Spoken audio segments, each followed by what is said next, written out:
तो अब हमारे साथ मौजूद हैं तरुण अरोड़ा जी, जो बेटे हैं स्वर्गीय श्री गोपाल कृष्ण अरोड़ा जी के। गोपाल कृष्ण अरोड़ा जी भी वो शख्सियत हैं जिन्होंने आपातकाल के समय में कई कठिनाइयों का सामना किया था।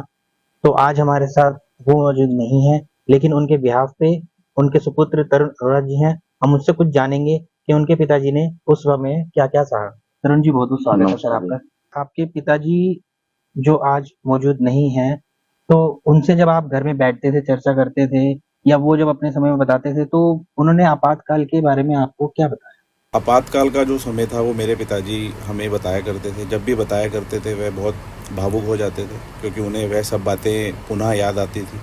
बेशक से उनके शरीर के निशान मिट गए हों, मगर दिल से कभी भी वो चीज़ें नहीं मिट पाई थी जो उनके साथ उस समय पर हुआ था। जी। उनको मुख्यतः पार्टी ने पोस्टर लगाने का काम दिया था।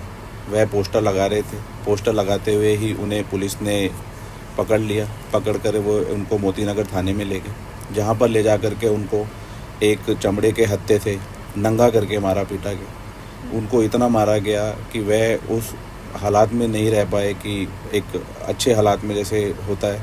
यह कर्म उनके साथ सारी रात चलता रहा। पुलिस के बड़े अधिकारी भी वहाँ पर आते रहे समय पर, और ये कर्म उनको मारने पीटने का सारी रात चलता रहा, जो वे बताते थे, जिसकी वजह से उनका पूरा शरीर मतलब ख़राब हो गया।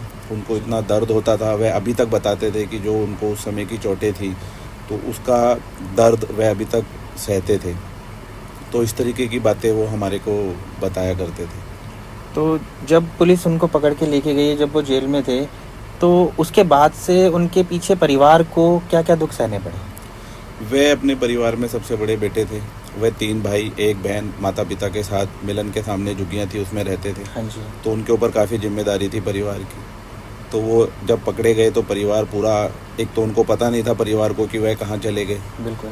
तो उनको ढूँढना पड़ा परिवार को। ढूँढने के बाद जब पता लगा कि वह थाने में है, तो पूरा परिवार बिल्कुल एक असहाय सा हो गया कि आगे क्या करें, कैसे किए करें, क्योंकि वही सब कुछ देखा करते थे। बिल्कुल। तो परिवार में आर्थिक स्थिति भी बहुत ख़राब हो गई थी और परिवार टूट भी गया था।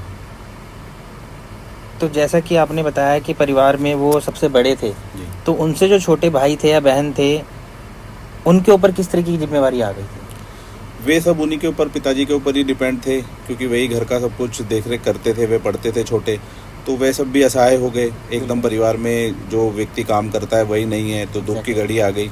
उनको भी ढूंढना पड़ा कि गए कहाँ, क्योंकि समय पर कुछ पता चल नहीं पा रहा था। बिल्कुल। तो काफ़ी दुखों का सामना पूरे परिवार को ही करना पड़ा। तो जैसा कि आपने बताया कि बहुत दुखों का सामना करना पड़ा, इस दुख में सबसे बड़ी चीज़ जो आती है, सबसे बड़ा सपोर्ट जो होता है, वो परिवार का होता है, पड़ोसियों का होता है, रिश्तेदारों का होता है। तो जब ये स्थिति बनी थी, तो उन लोगों का कैसा बर्ताव था? आपातकाल लगा हुआ था, सभी लोग दुखी थे। लोगों को समझ में नहीं आ रहा था, क्योंकि काफ़ी सारे लोग अरेस्ट कर लिए गए थे बिल्कुल। और लोगों के साथ बहुत अत्याचार हो रहा था। तो सभी अपने दुख में इतना दुख थे कि लोगों को दूसरे का दुख ऐसा समझ में ही नहीं आ रहा था। लोगों का अपना दुख ही सबका इतना बड़ा था, क्योंकि हर परिवार से कोई ना कोई व्यक्ति कहीं ना कहीं उठा लिया गया था पुलिस द्वारा। तो आस पड़ोस का माहौल बहुत ही ज़्यादा ख़राब था। मतलब अगर देखा जाए तो बहुत दुखदाई हो गया था, दयनीय हो गया था। वे लोग क्या करें, उनको कुछ नहीं समझ में आ रहा था। कोई हेल्प करने के लिए सामने नहीं आ रहा था। जो उन्होंने मुझे बताया, परिवार के लोग बस कुछ मतलब किस तरीके से करें, ये कुछ उनको समझ में नहीं आ रहा था।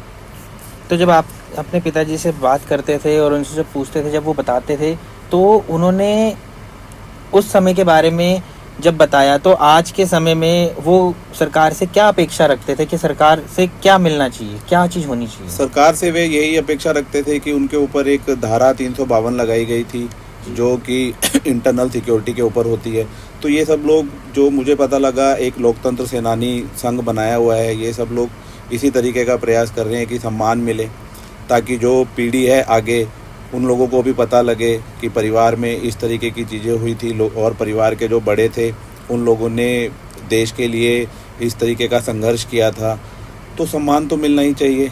जो और कुछ अगर नहीं मिल पाता है तो उसके तो वे हकदार हैं ही, जिन्होंने इतना कुछ किया। क्योंकि ये सब होने के बाद में ही 1980 में जाकर जो बीजेपी की पार्टी है वह बनी थी। हाँ जी।